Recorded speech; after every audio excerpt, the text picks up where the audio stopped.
Welcome back, everybody. Happy Wednesday to all of you here on Sports Talk. He's Adrian Broadus. I'm Steve Kaplow. It's coming your way, 600 ESPN El Paso. 505-6009, our telephone number, 505-6009. We got a lot of baseball today on the program. Jay Jaffe is going to be joining us on the Longhorn Distributing Hotline, which is going to be busy today. Longhorn Distributing Hotline is going to bring us two guests today. Jay at 4:20, Jeff Erickson at 5:20. And by the way, I am juggling right now 3 fantasy baseball off-season drafts at the same time. I've got one league where we're drafting prospects, a second league where we just finished drafting prospects, and we're starting free agency, and a third league where we are losing players from our roster. It's called the Rule 5 draft. You lose up to 2 players, and then you got to put 2 guys on your roster. So that's what I'm juggling all that right now. there's so much baseball. So much baseball going on right at this point in time. But I love it. It's a lot of fun if you play fantasy. So we'll do that at 5:20. Then, as soon as Jeff Erickson is done, Dan Longoria is going to drop by the 600 ESPN El Paso, River Oaks Properties Schoolyard Sports Studios. And he's going to talk about the big one coming up this weekend, which is the statue of Don Haskins that he and his wife Joanne are gifting to the university. Super excited about that conversation. So you will get a chance to meet Dan Longoria coming up in the end of our 5 o'clock hour, into our 6 o'clock hour. So and then we'll be with you till 7 today. A lot going on. Adrian, I'm fired up about having Alberto back with us today. I don't expect another rant like yesterday, but man, oh man, you want to talk about something that came out of left field when he was getting fired up and worked up. I heard a side of Alberto that I've never heard before since he's been with us on 600 ESPN El Paso. I agree completely. We both looked at him after the show yesterday, and we were like, wow, man. I mean, that was intense. And he saved it for the 6 o'clock hour. Imagine if he had done it in the 4 or 5. Oh. We would have had nonstop phone calls on that rant. We would have. He was just getting. And did you notice? You know what it reminded me of, honestly? You're going to laugh about this, but which caller do you think it reminded you of? There's one caller in particular that rant reminded me of a lot. And I'm going to tell you why. Do you know? It's somebody who gets fiery, progressively fiery. Who is it? Conrad. Yes. Yeah. I felt like it started off kind of passionate, but then he was getting angrier and angrier as the rant continued. And you couldn't stop him. You couldn't interrupt him. You couldn't do anything. And it almost felt very much like a Conrad-esque rant from our own Alberto Urueta. You're right. And you know what? It's because of those epic rants from Conrad to make his calls anticipated. So, yeah, maybe we need more rants from Alberto so we can feel very anticipated. Every time he's on the mic, it's like, wow, here we go. It's time to let him cook. I would have no issue with that. In fact, if Alberto wants to really put the time in and come up with a topic every week that he is just going to go off on, I'm perfectly fine with that.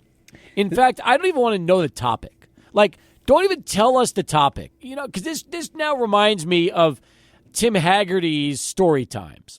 When Hags gives us story time during the baseball season, and he has for the last 3-4 years. Because remember, it used to start with hot takes. It was Hags' hot takes.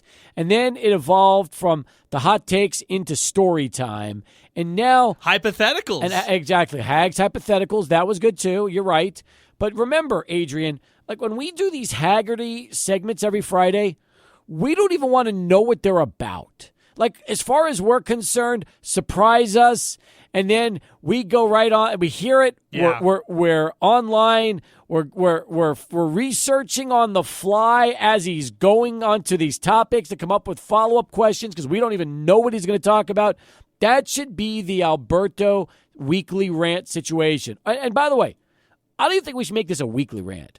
I feel like this needs to just be when Alberto has something he wants to get off his chest. There could be 1 week where he does it 3 times. There could be 2 or 3 weeks where he doesn't do it at all. Like, this should not have to be forced. This needs to be a segment only when Alberto is so fired up that he just needs to get something off his chest. I like this because it could be it could be breaking news, or it could be a live reaction to that, and his well thought out process and thought process of how he wants to dissect it and why he feels so passionate about it. And you know what I really like about Alberto that we don't do enough on this show? He can be versatile. Like, he can talk softball, he can talk soccer with us, and the sports that we don't typically talk about on a daily basis. So I think that'll be very beneficial to us here on this show. Multi-topics is what you're saying. That's right. And things that we don't cover. So it's almost like he can fill in the gaps. That's right. Yeah. We got to make this happen. By the way, do you have the audio from yesterday? Oh, the rant? Oh, no, yeah. I don't. Oh, yeah. I'll pull it. Please, because I think a lot of our listeners didn't hear it in the 6 o'clock hour. And what better way? So here's what we'll do, okay? If you missed Alberto's rant at the end of yesterday's show, we'll play it for you after the Jaffe segment, which will be our final segment of hour number 1. Okay, so that's when we'll play it for you. So if you missed any of Alberto's rant yesterday, don't worry, we've got you covered. We'll play it for you coming up probably, I would say, about 35 minutes from now, give or take. So sounds great. Let's do it. Awesome. Looking forward to that. Alberto, are you okay with the fact that let the rants come organically? Don't worry about forcing it. This doesn't have to be a weekly segment. This is simply when you have something you feel really passionate about, we'll give you the opportunity. Yeah, I mean, the thing is, I'm just really scared of ruffling the wrong feathers. That's where I'm like, what if people don't like what I'm saying because it hits right in the truth bone? So listen, I will from now on record a disclaimer before your rants. And simply put, it will say something like, the views and opinions of Alberto Urueta do not represent the views and opinions of 600 ESPN El Paso or Town Square Media. That way, you will have, it's your own rants. This does not reflect us. This is just yours. We have a disclaimer we're putting out there, and then you could just say whatever you want. And by the way, if you ruffle some feathers, you ruffle some feathers. That's fine. As long as you're passionate and you believe what you believe and you back it up, so that's all that matters. You're not in this business to make friends, are you? You're in this business to speak your mind. Yeah, that's true. That's true. I do have a lot of fiery opinions, or like a lot of opinions that just get me really fired up sometimes. Well, the funny thing is we've never heard those until yesterday. Like, we always think of you as just the calm, cool, you come on there, you do some reporting at UTEP games on ESPN Plus, you hang out with us, you handle the show sometimes, and then all of a sudden, like, that's one of the reasons I think why yesterday's segment was such a mic dropper, because we didn't see it coming. Adrian, you didn't see it coming. Did he even tell you this was going to be happening? Well, I could see it in him that he was fired up about all the call. I mean, we had so much yesterday on the arena and polarizing opinions on it, and I could tell that he was getting, just the gears were turning back here. But I didn't realize he was ready to cook like that when we sent it over to him. I didn't either. I didn't either. So, and by the way, Joyce Wilson, former El Paso city manager, will start us off tomorrow when we are live at the District, 3233 North Mesa, for our special lead-in to UTEP basketball. That's, hey, come on down, hang out with us, get some great food and a beverage before the game. It's a great pregame spot or postgame spot. But how about the fact that tomorrow we will have, among our guests, because we're going to have 2 different guests, we're going to have also a new member of El Paso Locomotive FC that you're going to want to hear, a very exciting name, one of the biggest signings of the offseason. We'll have that gentleman joining us at 5, and we'll have Joyce joining us, Joyce Wilson, at 4. Yeah, I mean, I'm ready for this one. I loved our conversation yesterday. I know that we didn't accomplish much in the conversation. No. I know that the as far as the arena, the downtown arena, the new developments with this, the shot down developments, nothing has really materialized, and it made for great radio yesterday. Let's continue the conversation on it. I think so, too. I'll tell you this much. Joyce is as passionate about the arena as Alberto is, and we're going to get a chance to talk to her about that. So Let's she do was it. she was city manager 12 years ago when that thing was going through. Hey, and she also responded to Max Grossman's recent post to an email that was sent out to city council members. That's true. And then he threw out another response. It's just back and forth right now. Yeah, listen, those two, it'd be difficult to get them next to each other because they'd have a really tough time. It would not be. We would have to stand back. Yeah, exactly. It would be difficult. You'd have to be like the moderator for something like this, Steve. I'm not sure it can happen. I don't think so either. That might have to be like a podcast exclusive if it ever happens. I agree with you. So with security. All right. And by the way, apparently you've done some research on the El Paso earthquake fault lines. Oh, that was from yesterday. That's right. Cade did as well. Cade covered that yesterday during the segment. So that's exactly right. Yeah. All right. Before we get to Jay, let's spend the beginning of this show with Eddie in Fort Bliss. He'll be first up today. Eddie, what's going on, man? How are you? Not much, Steve. How are you, brother? Fine, thanks. First of all, Alberto, let me tell you something. You can please most of the people some of the time, and some of the people most of the time, but you can't please everybody every time. So keep that in mind. Just go with what you have, my friend. Good advice. Good advice. Now, with pitches being thrown in anger for the first time tomorrow, who are you looking forward to seeing in spring training?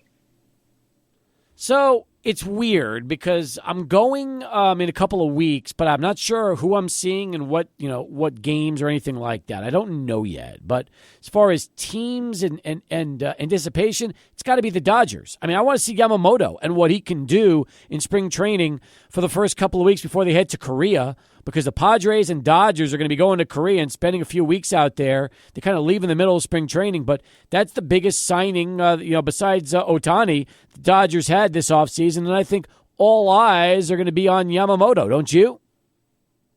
I think he's going to dominate the Cactus League, and I think Jackson Holiday is probably going to dominate the Grapefruit League. Because I think so. I feel like that's pretty accurate. From what I've been hearing, Sean Casey said that, Sean Casey, I guess, has known him for years because of being in and out of Major League clubhouses as a child with Matt Holliday. Sean Casey said he has some of the best hand-eye coordination that he's seen ever. So I think those two are really going to dominate. Well, I'll tell you this much. I cannot wait for Jackson Holiday. Number one prospect in baseball. His dad was a terrific outfielder for so many years. And I can't wait to see, as a shortstop, what Holiday will be able to do, because he has done everything since being drafted. Yeah. The future looks bright. As soon as they finalize the sale of the ownership for the Orioles, yep, that future looks really bright. Sure does. All right. Beautiful. Good start. Right. Appreciate you. Thanks for getting in today, Eddie. Yeah, I think the future looks very bright for the Orioles. In fact, brightest it's looked since a young Cal Ripken Jr. helped lead them to a World Series in the early 80s. That's how long it's been. What's real interesting, Steve, is they had been the subject of a lot of scrutiny in the past two trade deadlines. Oh, they're not going for it. They're not going for it. And they really stayed pat. Mm-hmm. And they've kept their young nucleus all together and intact. So now, is this the year? Do they kind of go all in on this year right here? Or do you see this window possibly extending further beyond just 2024 for the Orioles? I feel like the Orioles are set up with their youth and their core to be among the better teams in the American League East for the rest of the decade. Man, that's huge right there. And if you think about packaging a deal at the deadline, getting somebody that you really need, like whatever you need at that point, now you're in a better position here at this moment in 2024 than you were these past two seasons. 1,000%. So we'll talk baseball with Jay. He's coming up next, but first let's go to Charlie 1. Kick it off right with our first traffic update of a 3-hour Wednesday with you here on 600 ESPN El Paso. Beer. What a great way to introduce you, right? You are the resident baseball and Hall of Fame expert, and you love to drink beer. I mean, is there a better, you always say peanut butter and jelly goes together, but baseball, Hall of Fame, and beer, Jay, come on, that's the greatest. Yeah, it's pretty good. When is Threes Brewing just going to get smart and name a beer after you? a Jaws Hey, beer. I don't know. Right now, I'd settle for them delivering to me. They've stopped their delivery program. It's kind of a bummer. Oh, that's not good. Not with the Yeah. not with the new move for you. So that's the Yeah. last thing you need. But no, I want to see a Jaws beer from Threes Brewing. That would be awesome. We'll see. All right. So here's what you've been writing about in the last few days: Daniel Vogelbach signing with Toronto. The injuries to Kyle Bradish and John Means out in Baltimore. Corey Kluber retiring. And Erickson Profar rejoining the Padres. So I'm sure as enticing as Vogue to Toronto goes, you're ready to start digging in with some big ones here as we get ready for spring training, aren't you? Sometimes you just got to take what's there. I mean, the Vogelbach signing was kind of a window into just how disappointing Toronto's offseason had been. I mean, they thought they had Shohei Ohtani landed. They were talking about Cody Bellinger. They made an extension offer to Matt Chapman, and they've come away having spent about $38 million total in commitments on position players, which is pretty paltry when you're talking about what they could have done. And I think their lineup has gone backwards. And even when you're talking about signing a first base DH guy who swings left-handed, Joey Votto would have been the obvious choice there. And instead, they've got Daniel Vogelbach, who's doesn't have quite the same pedigree. But as far as the other stuff, right now I'm looking at Giancarlo Stanton's rough season and his prospects for a rebound here. I know he showed up lighter at spring training and talking about a swing change. We'll see if that's going to have any effect here.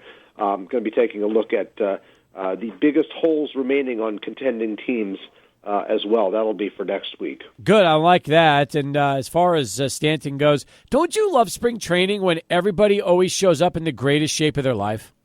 Yeah, it's pretty amusing. But for Stanton, I mean, I think from what I understand, because he's had this long string of lower body injuries, he's lost some weight and tried to regain some flexibility. We'll see if it works. I mean, he's only 34. He's not 42. True. And when he hits the ball, he still hits it hard. Just maybe not quite as hard as he used to. So it's incumbent on him to find that missing power, and we'll see if he can do it. Yeah, I'm rooting for him. Look, I've always liked Stanton, but again, that is a great reminder about how dangerous long-term contracts can be for certain individuals. You never know if you're truly going to be able to get your money's worth and your value when you put somebody in a 10-year deal. Well, I mean, his is a 13-year deal, which was ridiculous, on the face of it. But it's unfortunate it hasn't worked out.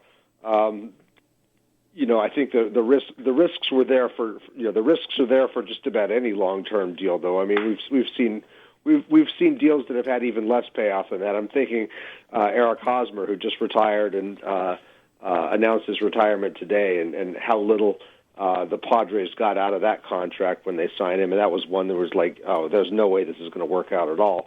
Whereas you look at the Stanton deal, and at least the first few years, he was still pretty productive. Oh, sure. I mean, look, Juan Soto is going to be 26 when he signs his monster deal after this season, either with the Yankees or some other team, and I would expect a minimum of 10 years to go to Soto, wouldn't you? Yeah, I would think so. And that only takes him to his age 36 season, which sounds like forever. But when you're a guy like that, I don't know. I mean, the question is, when do these guys even hit their prime? I mean, you wonder, is Soto even in his prime right now, or are we still a year or two away from that? Yeah, I think, as we've studied it, we've seen that players are peaking earlier, and that, guys generally, as they age, I mean, the great ones are the ones who are going to hold up well in their 30s, but when you're seeing a guy doing what he's doing in his early 20s, I think it's dangerous to assume there's going to be a higher ceiling than that. You got to be pretty glad you're getting what you're getting. I mean, even now, you look at his production; it's not what it was a couple of years ago. He's had a couple of uneven seasons since then as he's bounced around, and particularly with Petco Park not being as good a hitter's park as as the Nationals park. Yep. We're talking right now with Jay Jaffe here on Sports Talk. By the way, Eric Hosmer spent some time with the Padres, so we know Haas well, and came up with Kansas City and was a terrific young first baseman who never had a ton of power but always hit for a good average early on in his career. I'm curious, is Haas the kind of player that when he comes up on the Hall of Fame ballot in 5 years, do you think he'll get enough votes to stay on the ballot or after the first year, or is he a one-and-done guy? No, easily one and done, and I'm not even sure, to be honest with you, if he even has the numbers to even get on that ballot. He had a sizable career, but let's see here. I'm looking at what he's got here in terms of his career totals, and I can kind of get a sense looking at that if he's even going to get on the ballot. I mean, 1,700 hits, 198 homers. Only 18.6 WAR. Guys with that WAR that low tend not to get on the ballot. So I'd be skeptical that we're even going to be talking about him in that light. Interesting. And by the way, you bring up a really good point, because whenever we talk about who could get into the Hall of Fame, we never talk about what it takes just to get on the ballot in the first place. I mean, are there certain minimums that you feel just need to be hit by pitchers and hitters to even get on that ballot? I think so. I mean, it's not automatic. I mean, there's a process for assembling the ballot, and we've seen the last couple have been comparatively smaller to some of the ones we've seen in years past, which has saved me a little bit of work here when it comes to covering all the candidates.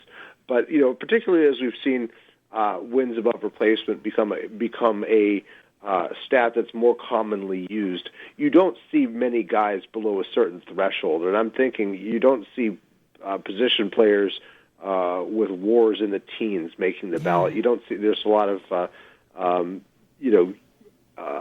starting pitchers. You're not going to see them with fewer than 100 and something wins. Things like that. I mean, they're pretty loose.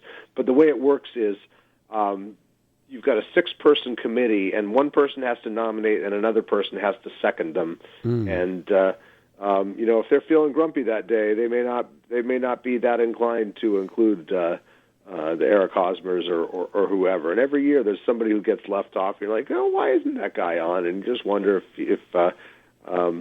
he'd done something that maybe displeased one of those committee members, and they argued against it or something like that. It's kind of hit or miss at the lower end of the ballot. Wouldn't it be weird though for a guy that was an All-Star Game MVP in his only appearance and also a 4-time Gold Glove winner? Wouldn't it be weird for him not to make on the ballot just from those accomplishments? I don't think it's that weird. I mean, he was a one-time All-Star. Yeah. I think that's the bigger knock against him. He was a one-time All-Star. He was, like you said, 4-time Gold Glover, but Gold Gloves alone won't get you onto the ballot.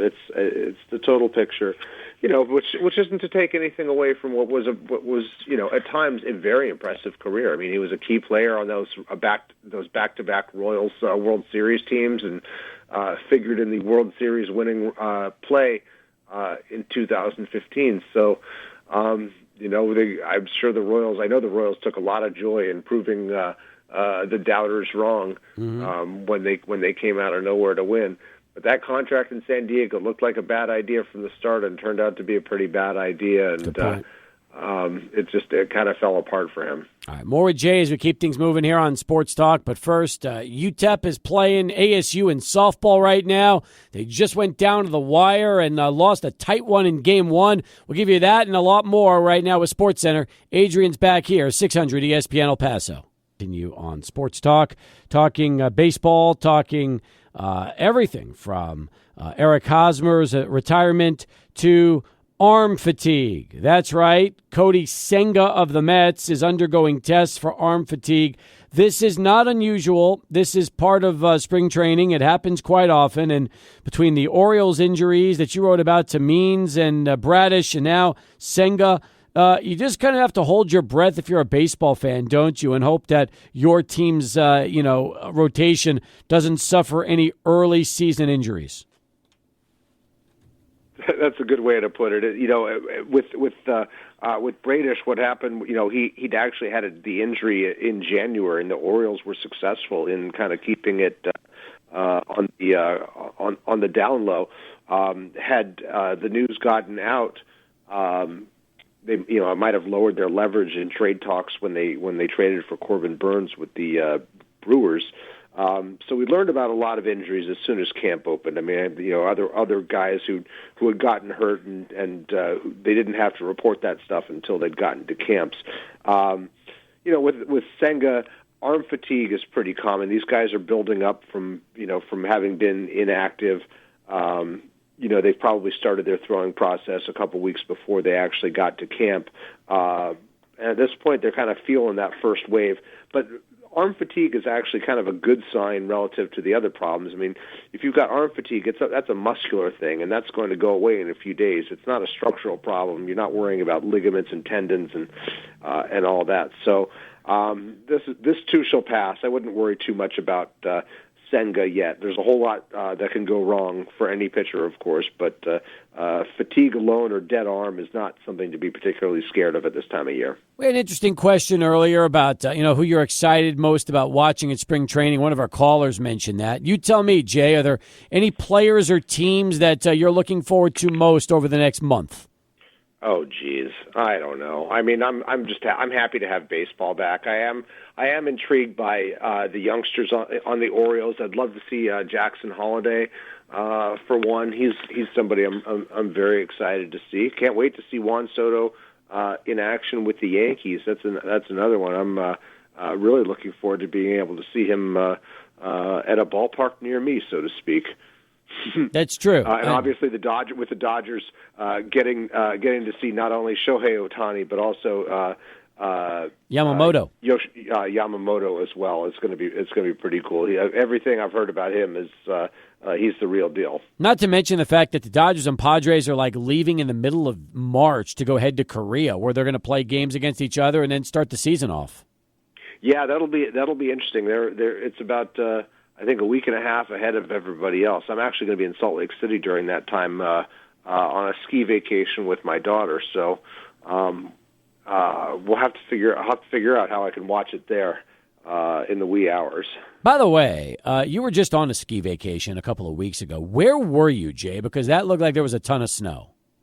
I was in Chamonix, France, which is kind of the southeast corner of France. It's closer to Switzerland and Italy. In fact, we crossed into Italy one day to go skiing, and we flew in and out of Geneva. It's a valley that has half a dozen resorts that are all owned by the same ownership, and usually there's great snow there. But snow hadn't fallen in about 4 weeks there, and so we had to kind of stick to the trails. We skied. The climax of the trip was this was with my dad, who's 82 years old, but still a very good skier, and his friend. Was we skied down a glacier on the last day. It's the Aiguille du Midi glacier in the Vallée Blanc. We had a guide for 4 of the 6 days of the trip, and the last day we had to do some precarious hiking along a trail in order to get to a spot where we could put on our skis, and that was pretty hair-raising. But I wish there had been a little bit more snow because we could have gotten some powder skiing, and we didn't get that. Still sounds amazing. I mean, the fact you get to go skiing with your dad at his age and your age is pretty awesome. So that's got to be a lot of fun. Yeah, this was a bucket list trip for him. Yeah, I believe it. I believe it. And then you get to go back and do it in Salt Lake here in a couple of weeks. That sounds like a lot of fun. I saw a story from Jeff Passan about baseball expansion and the fact that, it's inevitable. They probably will go to 32 teams. You tell me, are you happy with 30 right now? Do you feel like baseball needs 2 more?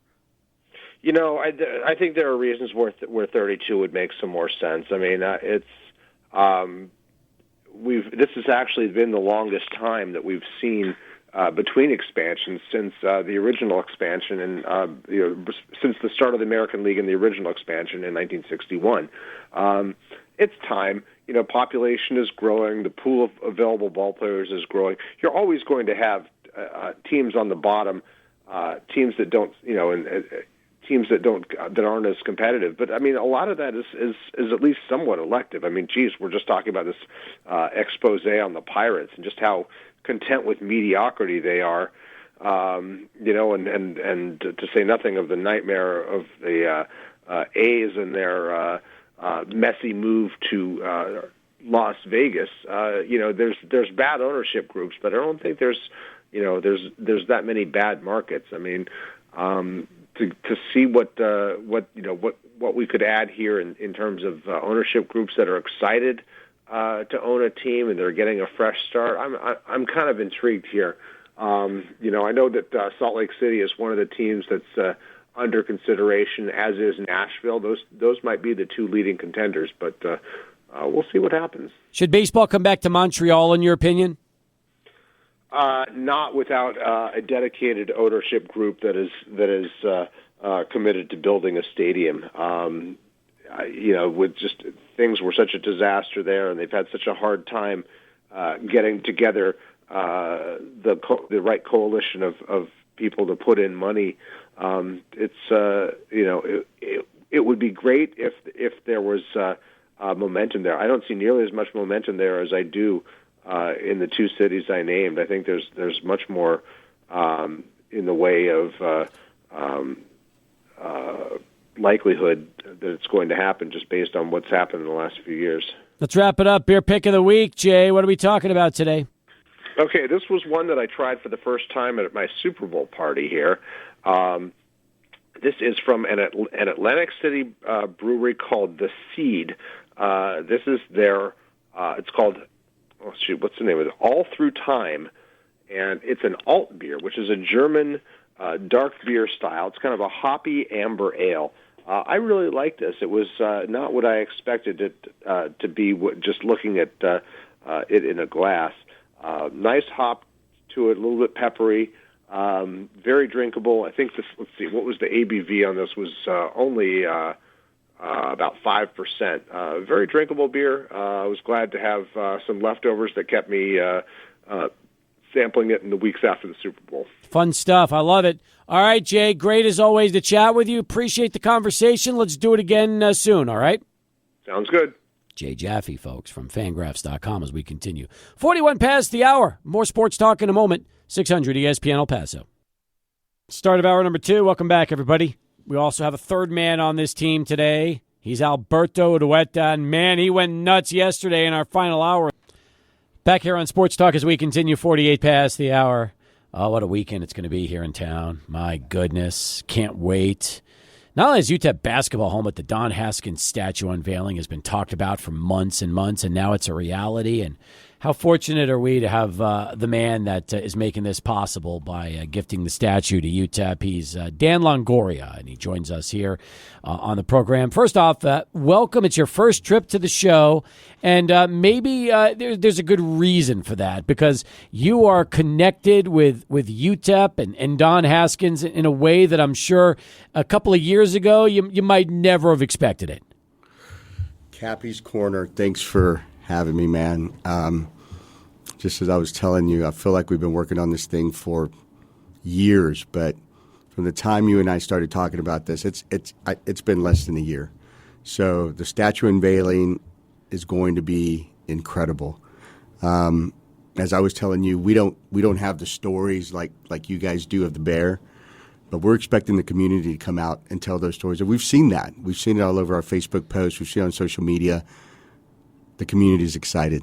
And so UTEP as well. So we're just happy to be doing it. We're so excited to be doing it. All right, I want to talk about you and your wife Joanne, because when you go and you see the statue this weekend and it's unveiled to the public Saturday at 4:00 before the game against Sam Houston State, you're going to see right there, it's going to say the Bear, and then it's going to say a gift from Joanne and Dan Longoria. So let's talk about you, your wife, where you grew up, coming to El Paso, and how this road has kind of led you to where you are right now. Yeah. Well, I mean, grew up small town, El Campo, Texas, and, moved to Houston, right after high school, and, did some odd jobs like everyone does, and then landed on Mattress Firm, met the founders of it, and, we started our journey. And I think when I started, they only had 9 stores, and now there's over 2,500. So as far as that's concerned, and us getting to El Paso's been a phenomenal market for us. We just like to give back. I mean, we don't really have a foundation per se that we all meet in a room and go, okay, well, what are we going to give to this year? We look at things. People bring things to us. Like you brought this thing to me, and we knew at that particular point. You remember, we said, I said, let's do it. and so we did it. Yeah. And I couldn't even believe we were doing it because it moved so quickly. Between Brian's contract and you excited about it, and I think I left town right after we met, and as I was in the airport and flying, going, okay, what are we doing again? And so, but it's been an awesome journey. Joanne and I talk about everything, and so we go over what we're going to give, who we're going to give to. So no big foundation. It's just us two, and so we enjoy doing it, and it makes El Paso proud, and we can. I don't know what happens in Houston, Dallas, LA, San Antonio when somebody gives something, but here you can feel it. Yeah. And maybe just because it's such a family-oriented city. Not to mention the fact that, okay, and you mentioned Brian. So Brian is Brian Hanlon. He is the world-class sculptor who took this project on. It's been a passion for him for a lot of years, too. When he finally heard the go-ahead that he can get started on this, I know he was excited. But think about everything that's come into play here and what's happened. So even when you signed on and said, yes, I want to do this, we had to get the sculptor, and then that was done. And then we had to find that perfect pose. And it's funny because Brian Kainoff, who has taken probably more photos of Don Haskins than anybody, maybe with the exception of Ruben Ramirez, but he might have Ruben beat, took a photo in I guess it was like the 80s, and it's such an iconic pose that's the one that was really that they based the statue off of, and to me, absolutely nothing just signifies what the bear is like than this particular pose from Brian Kainoff. Absolutely, and I hate to say it, I didn't know who Brian was, and driving around one day and I get a call and it's Brian, and he goes, Dan, it's Brian. I was a photographer, for years and years and years, for UTEP, and he goes, that particular statue is whatever. It was a pose that I took of the bear, years ago, and I thought, and I've talked to Brian more than I've ever talked to Brian in my life, and so he'll be at the event, and so happy to have him there. He gave me a nice frame portrait of that same pose of the bear. Oh, that's awesome. And I'm so super excited about that. But again, just the outpouring from El Pasoans that have had anything to do with the bear. And so excited for UTEP, excited for the community. Tell you what, I'm excited. I'm excited to see it. So I haven't seen this yet, and that's what I guess gets me the most excited. Is that as involved as I've been, I haven't seen anything since it arrived in El Paso, and now it's been installed. So I guess I'm going to be like everybody else this weekend, just super excited when it gets unveiled for the first time and see what it looks like. Well, look, I saw the face of it. That's all I've seen. I mean, it was wrapped pretty, securely and tightly. Yeah.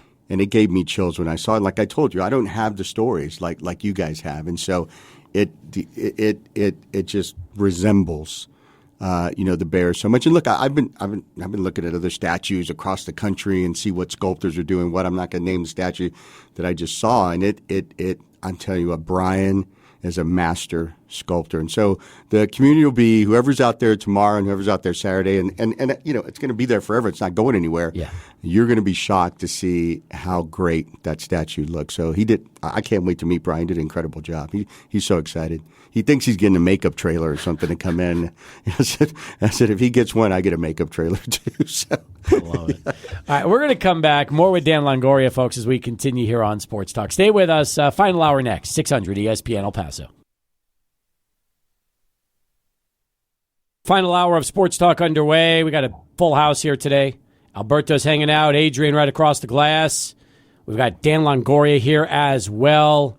Dan, you haven't met Adrian, but trust me when I tell you, when we first started talking about the statue, he got about as excited as you, and we've just been waiting and waiting for this weekend to hit. It's like this is the coolest thing that has happened in probably for us ever, especially if you're a basketball fan, right, Adrian? Yeah, I would say that this statue is so anticipated. I'll just talk about, and I'll speak to my generation, Dan. It's so interesting because I was talking to Joe Golding this week at practice. We were talking about the statue being unveiled. Yeah. This is going to be one of the most Instagrammable spots, and you know what? That means something to recruits when you bring them on campus. It means a lot to the current players who are already there on campus to acknowledge the history. They see the banners. They see the jerseys that are retired. They see the Foster Stevens Center. They see the Haskins Center. But to have that statue, it kind of adds the cherry on top to all the legacy and the history that is UTEP basketball. Sure.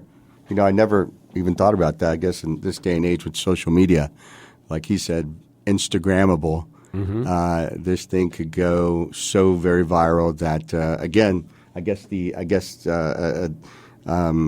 importance it puts on UTEP now that the school. I mean, and again, let's thank Heather and Jim Center for them getting behind it. I mean, you just told the story how you had to go sell it to them as well too, and so Jim stepped up, and so I'm glad you mentioned Golding because Golding's a new coach, great job, and I didn't even think about what he would think about it, but if it helps bring new recruits, that's awesome. Not to mention the fact that El Paso just doesn't have statues. I mean, they don't.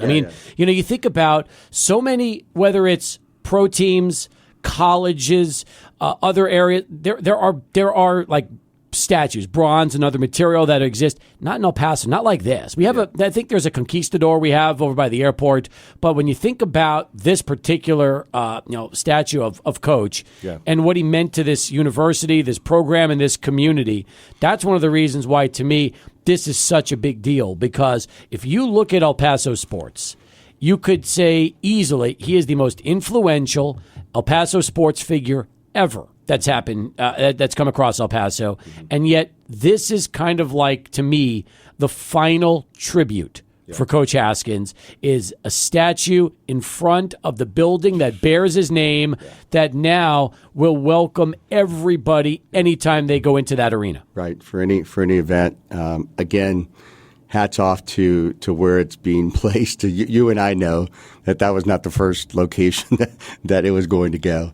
And so I think both of us driving by and we went, oh my God, that's incredible where they placed it. But look, I mean, Jim Center said it himself. He thinks that this is going to be the most photograph of the people that take the most photographs when they come to visit El Paso that El Paso's ever had. You're right. There's one statue, the Conquistador. I don't know how many photos are taken of that, but I hope a bunch. But yeah, this is monumental, man. It's monumental. And not just that. Think about this. You have UTEP basketball, right? But you have concerts. Yes. You have all of the graduations that take place. Yeah. High school, college, inside the Haskins Center.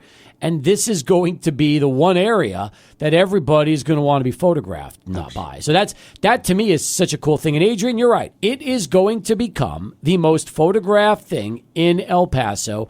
And it's not even going to be close because of the significance and what the statue is going to look like when it's unveiled. I think everybody needs to start posting as early as this weekend, right? I mean, just getting a chance to see the statue. Everybody's got to make plans to walk in through that specific entrance, the entrance parallel to Mesa, so then you can actually take a picture in front of it. I bet you, Steve, there's going to be a line on Saturday for people who want to take pictures, selfies, whatever, family photos. It'd be great to see different generations. Like my dad took me to UTEP basketball games to begin with, and it's because his dad took him to UTEP basketball games, and it's like a generations of UTEP fans and UTEP supporters who go out and watch these games night in and night out. The generational topic is a great point to bring up, because when you go to games, Dan, and you go to the Haskins Center, a lot of the times you will see people that have been going to games since the 60s and 70s and 80s. And then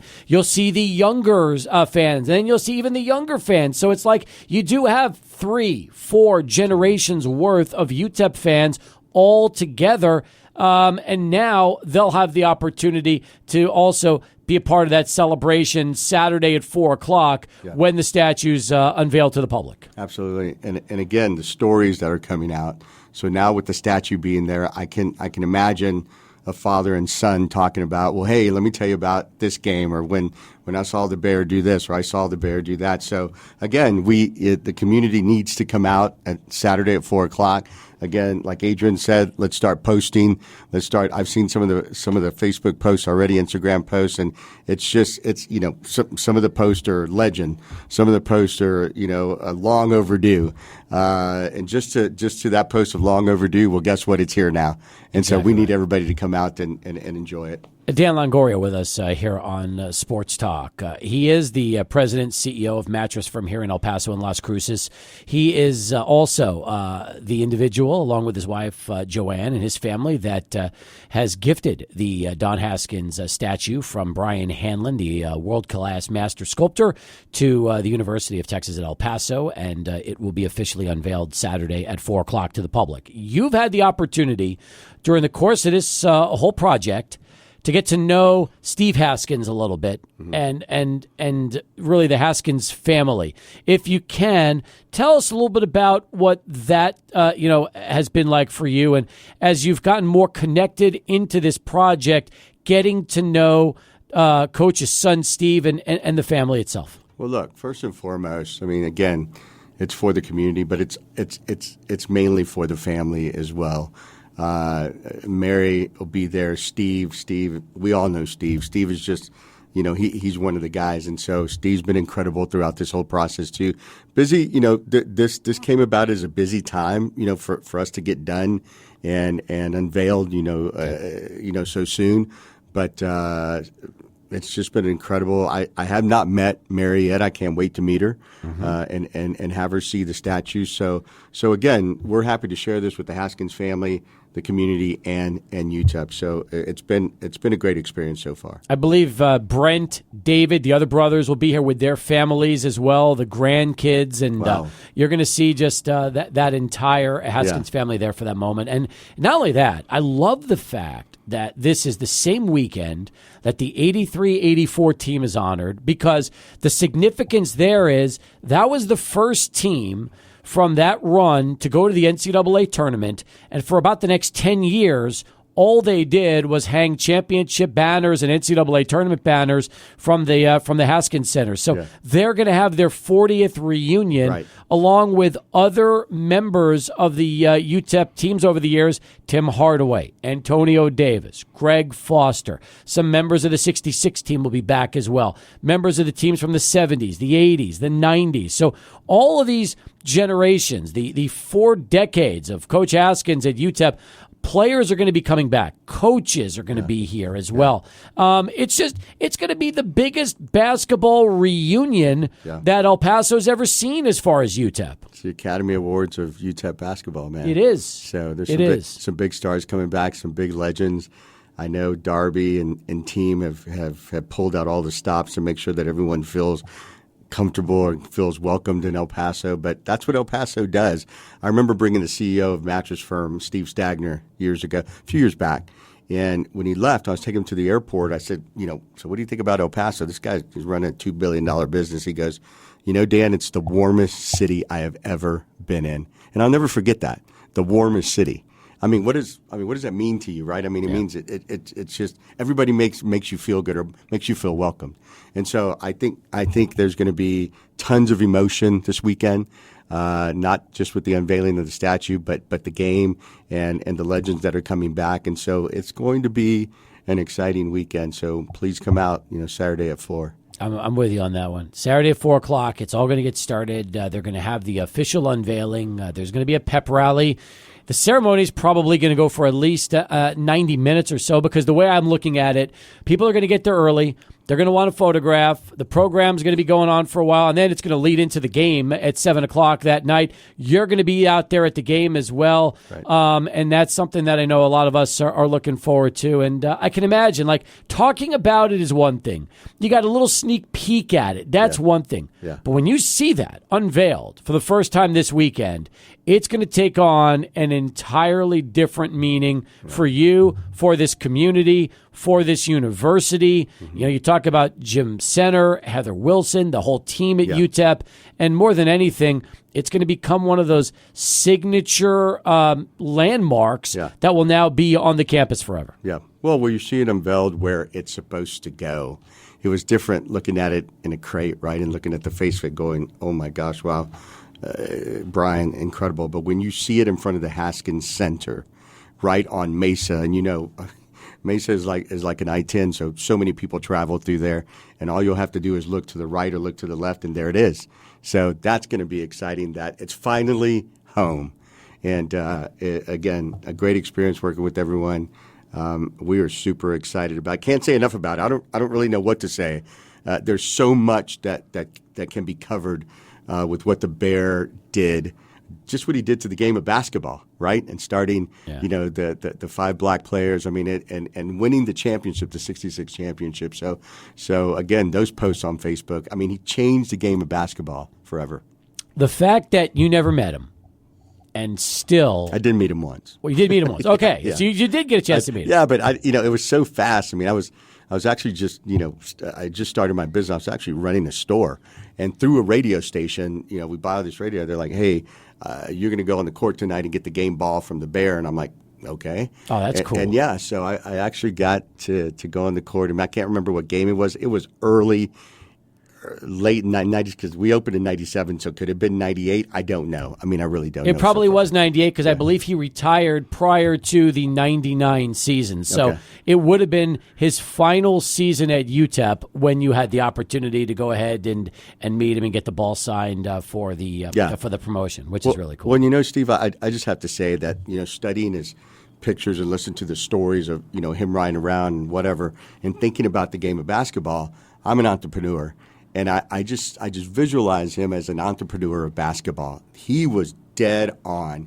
That's what he lived, he breathed, and he ate was UTEP basketball. Mm-hmm. And so that's why he was so so enthralled in it, like we are saying. And that just came to mind today when I was looking at that photo. I mean, this guy was an entrepreneur of basketball, and so just great to have the statue home. Yeah, he's gonna. I mean, I'm telling you, this community is gonna love it. I'm. All I can tell you, Adrian, is just talking to Dan for the last half hour on the show and getting his thoughts on everything and just realizing what this weekend's going to be like. It's going to be just absolutely, hard to put even into words. It's almost like it's going to be emotional. That's the best way to say it. Words can't describe what people are going to feel when they get an opportunity to see that for the first time. This definitely goes down as a milestone in UTEP athletics history. I think you have to reflect back on this date that's coming up on Saturday, the unveiling of this, as definitely one of those milestone moments. I reflect back on the 2016 season where they honored the 1966 team for the 50th anniversary. That was a huge milestone, and some of those members who are a part of that anniversary are no longer with us. So you can't take these moments for granted. You can't take the moments where you get to see the Haskins family all together and getting a chance to unveil this statue of somebody who meant so much to not only them in their own family, but the community here and the family of El Pasoans here who felt like they knew Don Haskins himself and they felt like they were family members to him as well. Yeah. And again, not having spent a lot of time with them, but we knew this was important for the community and it's happening and we're super excited about it. And like I said, you and I talked about it for 10 minutes, and it was on. So it's been an amazing journey. It's really hard to believe. I drove by there today, and I just sat in the ticket parking lot and looked at the crate. That's how excited I am, and so I can't imagine what some of the emotions are going to be like for people that again spent time with them. Yeah, exactly. And can you imagine that, Steve? Got to know him. That's the most important thing, because believe it or not, Dan, you ask just about every El Pasoan that's been here for the last, 15, 20, 30 years, they all have a Haskins story. Yeah. That's the best part about it. Everybody in this community has something that relates to that man, and that's what's so El Paso and so great about it. Yeah. I mean, I can't wait to hear that. Spending some time with Tim Floyd, we went on a fishing trip with him, and the stories that he told, they're just endless, and I just cannot believe he touched so many people, not just the game of basketball, but he was a legend. He was an inspiration. He did a magical thing to the game of basketball. And you know what? We get to enjoy it right here in El Paso, Texas. So kudos to us and kudos to you guys. I mean, I call myself a native. I've been here for over 27 years, and so we're just happy to bring it to the community. How was that Tim Floyd fishing trip? It was good. It was a great. Tim is a great fisherman. He's a great host. Good storyteller, also. Yeah, we did that at a UTEP function where you buy whatever the trips are, and one of them was with Tim and the Margos, and it was fun. That's all I can tell you. Awesome. So, yeah. Excellent. Hey, listen, I'll see you this weekend. Right. Thanks for dropping by. You got it. And congratulations. Congratulations on where we are at this point. And it's just so happy it's a reality. And it's because of you. It's because of Joanne. And thank you for the generosity, gifting it to the university, and making this a reality for everybody here in this community. Thank you, Steve. I appreciate it. Thanks for having me. Adrian, thank you also. Thank you, Dan. Dan Longoria, folks, joining us here on Sports Talk. 19 past. We'll go to Charlie 1 for traffic, and then we'll come back with more. Hour number 3 as Sports Talk continues. 24 past the hour as we continue. Our thanks to Dan Longoria for joining us here. All of our guests in studio always appear via the River Oaks Properties Schoolyard Sports Studios, and Dan, no exception. We appreciate that. And he was terrific talking about the statue, and the fact that it's going to be happening this weekend is just, to me, mind-blowing. When we were actually getting this planned out, and we were working on trying to pick the right weekend, and it happened to fall on the 24th of February. This was last fall, and now, Adrian, the fact that this is actually just days away, it almost doesn't seem real. And when I do see that giant crate like Dan was alluding to right there in the front, and getting ready to see what it's going to look like when they unveil the statue of the bear, all it does is get you excited and realizing that this is actually reality. Right. I mean, I can't wait for Saturday. Can't wait for the community to see it. I think everybody needs to throw it up out there and post it on social media. Send it to your family members who if you're not the type to post it, send it off to family members and stuff like that. Just take a picture in front of there, or at least just walk through that entrance right there parallel to Mesa, because it's huge. What did you think of the posters that were unveiled today and the giveaways that they're going to be having to commemorate the bear? I thought it was great. I really did. That was one of the things I was wondering is how they were going to surround this weekend with those activities. And I mean, that's, again, they did so well with New Mexico State. And by the way, I do like the, it's a completely different type of poster than a statue, but it's the idea of showing a bear with a basketball. I'm like, you know what? They've never done that before. I wonder if that's something they're going to try to market. I wonder if it will be as well. I mean, like the logo is interesting, right? Because it's a bear. I've never seen this used by UTEP in the past. It's got a tie on it as well. That's got like a little that's got stripes of orange and black in that. They're going to be handing out 300 of these, which I'm like, man, if you were able to hand out 4,000 T-shirts, can we get a couple more posters printed? And I've got some friends who can help you with that kind of stuff, because these are sweet. I know I got texts from my family in North Carolina, from my family in Austin, from my family in Houston, saying these posters are great. Can you store and save some of them for us? And I said no. Now here's the question. There's 3 of them. Okay, there is an orange one. There is it looks like a blue one, and then there's a white one. And the orange one is the one that just shows the bear bouncing a basketball. Then the other one shows, and maybe they're reversible. I don't know how they're doing this, but there's one that just shows a very young Don Haskins.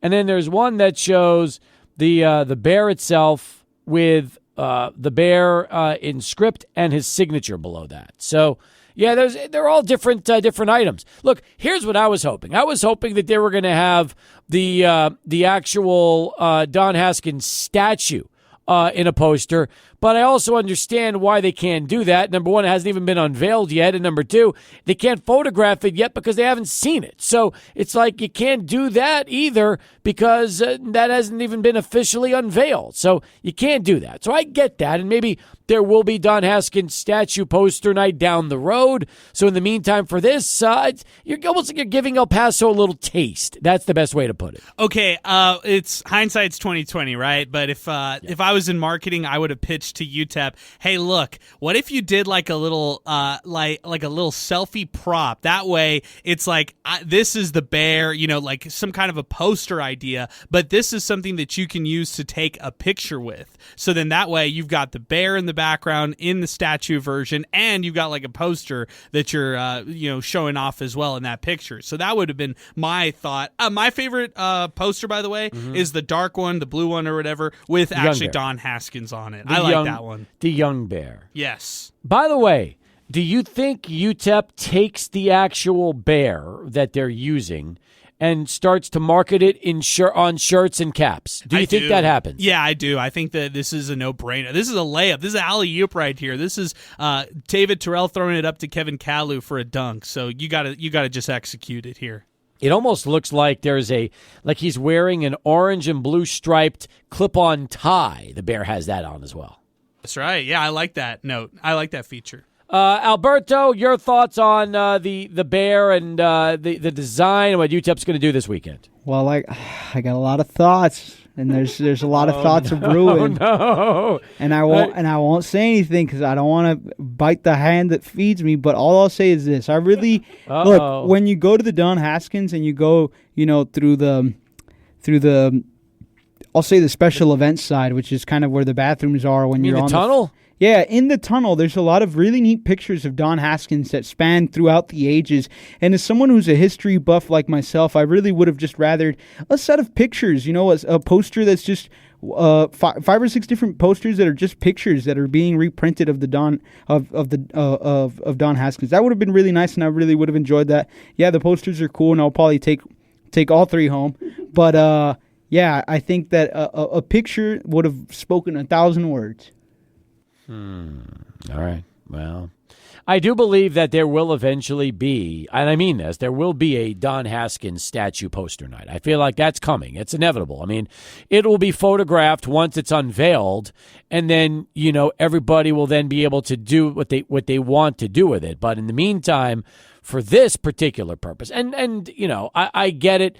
I also understand what Alberto's saying.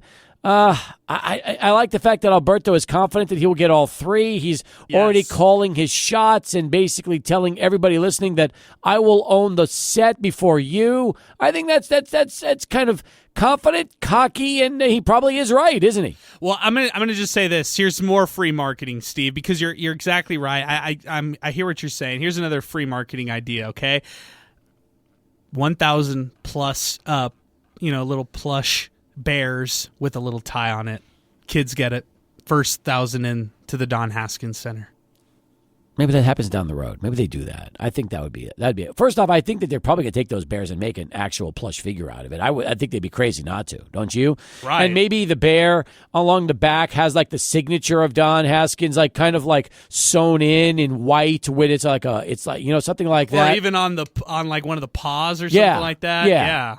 I think that could work out, man. I think people would eat that up. I really do. We've got free marketing ideas over here for you, Ted. We always have free marketing. Nobody listens to us, but we have free marketing ideas. That's what we do. Hey, we'll come back, wrap it up next, right after SportsCenter. Here's Adrian as we continue. Good job, Adrian. Let's check out social and check out Twitter and X. Here we go with some of the comments that have taken place regarding Alberto's rant that we replayed last hour. In fact, we started the hour with it. Look, this also came from Orly calling in. Enrique Ortiz. Hey, Adrian, I hope Cap had your emergency bar on standby. Enjoy your candy, bud. Enrique, he did. Steve brought me over some chocolate. Thank you, Steve. And you know what? Thank you, Orly, because Orly texted me a picture of Thin Mints, by the way. Oh, my God. And, that looks tempting. I might have to go double for this one. Okay, so here's the question. How mad And be honest. How mad will Alyssa be if you break your Lent? If you break, can we get her on the phone and explain to her the situation? Do you think she'll understand if we try to talk her into it? She will not understand it. She will be mad. She'll say all the right things, and then I'll get home, and it's like, wow, all right, so we're just breaking Lent promises over here. Right? You think that's the way it's going to be? Yes. Really? You think she would? But you really think she would say the right things on the radio? Yes, do you think I think she would say all the right things. If I told her to just not hold back and be honest, do you think she would, or do you think she would say something? I think she would say something. I think she would just be very nice and be, that's right. Like, go ahead, go for it, and I'll suffer on all the way up till March 31st. I feel like she would be honest with you. I don't think she would have to wait till you get home. I feel like she would say that on the radio. I do.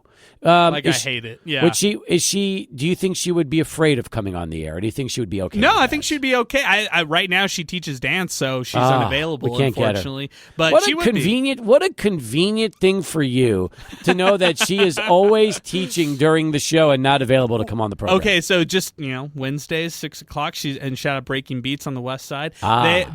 She does have a 6:00 here on Wednesdays, so it's just select days. But yeah, maybe another time we could just call her. 6:00 hour would be perfect to call her, by the way. I like that. Alberto, should Adrian break his Lent vow after Orly broke his today? No, I think there's just a little. There's more to hold out for. I think that's the light at the end of the tunnel. Gotcha.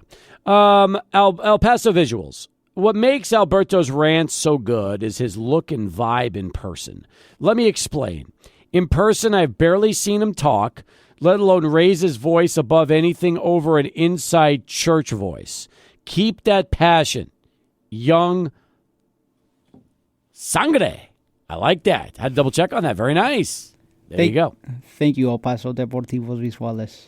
Enrique Ortiz. Alberto was onto something, but El Paso does draw musical performances. In fact, the performing arts is drawing crowds. Do I think we need a nicer venue like an amphitheater? Absolutely. But the way it's going about is chaos. All right. So that was some of the stuff that came on board. And let me see what else I have. Paul Reynoso. If El Paso wants to continue to move forward, we have to stop the negativity and go all in. The downtown ballpark was a nice start, but a 7,000 arena in the Union is not going to cut it. Give us what we originally voted for. That is what Paul said. Meanwhile, this comes from Jacob. I totally agree with you, Jacob Matthews says. But I'm also concerned about them continuing to push it off. As everything gets more expensive, the arena will continue to shrink in size. They need to just build something nice that adds to our downtown skyline, and people will be happy. We're going to talk to Joyce Wilson about this tomorrow. She's the former El Paso city manager. She is no longer the city manager. She is long retired, but Joyce will make her Sports Talk debut tomorrow at 4 o'clock when she stops by the district, which is where we'll be, 3233 North Mesa. Adrian, we're going to be there live. We're going to be giving away all sorts of goodies during the show tomorrow. I'm excited about that. Are they still doing the wrap special tomorrow, or what is it? That's right, $8 chicken wrap with fries as well. So that's happening at the district happy hour all the way till 6. And if you don't go to the game, they'll have all the college basketball that you want to watch there out at the district. So if you are not making plans to go to the UTEP game, but you still want to join us and take advantage of good eats and drinks, join us at the district. What are we doing? Are we doing the wraps tomorrow? Or are we going to do the quesadillas? I think I feel like I've been avoiding the quesadillas lately, so I got to go back. Why have you been avoiding? They're so good. Yeah, is that why? No, they're so good. Yeah. I just don't want to. I'll be honest with you, Steve. Do you ever eat like food and you really like it, and you're like, I don't want myself to hate this. Like I don't want to order it so much to where I get tired of it. Like I don't want to get tired of this quesadilla because I'm like with you it so much. And by the way, the wrap was so good the last time. I've only had it once, and the fries were super crispy, which is the way I love them. And the wrap was filled and tasty. It's like it's hard to. I mean, it's a tough call. You know what we need to do? I have an idea. All right, here's what we're going to do tomorrow. Okay, and this is good. You're not going to say no. This is happening. Okay. One of us will order a wrap. The other's going to order a quesadilla. We're going to have half and half. Yes. Best of both worlds. And we are going to be happy because that way we get a little bit of everything tomorrow at the district. Man, you're a smart man. I'm so excited that you suggested this because now we get the best of both worlds. I love this. Yes, I'm all in. And our brass is welcome to join here, too. So maybe you'll get an in-person Alberto rant if you stop by and say hi. You never know. It could very well be happening. And now that Orly's broken Lent, he might as well just keep calling in, right? I mean, there's no reason for him to stop. I mean, it took him a week. He's got 33 days left of this, or 32 days, whatever it is. So he might as well just get back on the horn and start calling again because he's already broken it. So you can't go back and say, I'm going to start, going back to my Lent. I mean, you've already done it. So start calling now. Yeah, I know. I mean, now I'm thinking, does this mean I can spiral out of control? No, not really. Just let Orly continue to call in. He can call in as much as he wants. But I feel like you should be able to have, if you need it, it's yours for you. You said it. If it's not tonight, yeah, it could be soon. You could say, all right, look, and the truth is, you tied into Orly. You did. Alyssa's not going to understand this, okay? Yeah, that's true. Listen, wives never do. I'm just going to, somebody that's been married 18 years, I'm just going to tell you. They don't get it. They're not going to understand this. But on the air, you said, if Orly breaks Lent, that is my get out of jail free card. Well, he broke it. So as far as I'm concerned, I know you're going to have to deal with Alyssa. Hey, listen, man, married life ain't easy. It's not. You got to, it's compromising, you got to have good discussions. But technically, you're off the hook, pal. So whenever you want to go for that sweet break, it's on. You're good to go. You've got my blessing. Thank you. And you know what? All I need is you. I need Alyssa to bless off on it. And I need Jesus to bless off on it, too. So maybe we can get the trifecta and we can get this going. I mean, that's listen, Jesus was a prophet. He's all about love, and he gets True, it. He understands everything. So, he wants what's best for everybody. So, I'm with you. All right. We'll come back. Wrap things up. Final countdown. That's next. Stay with us. Sports Talk continues. 600 ESPN El Paso.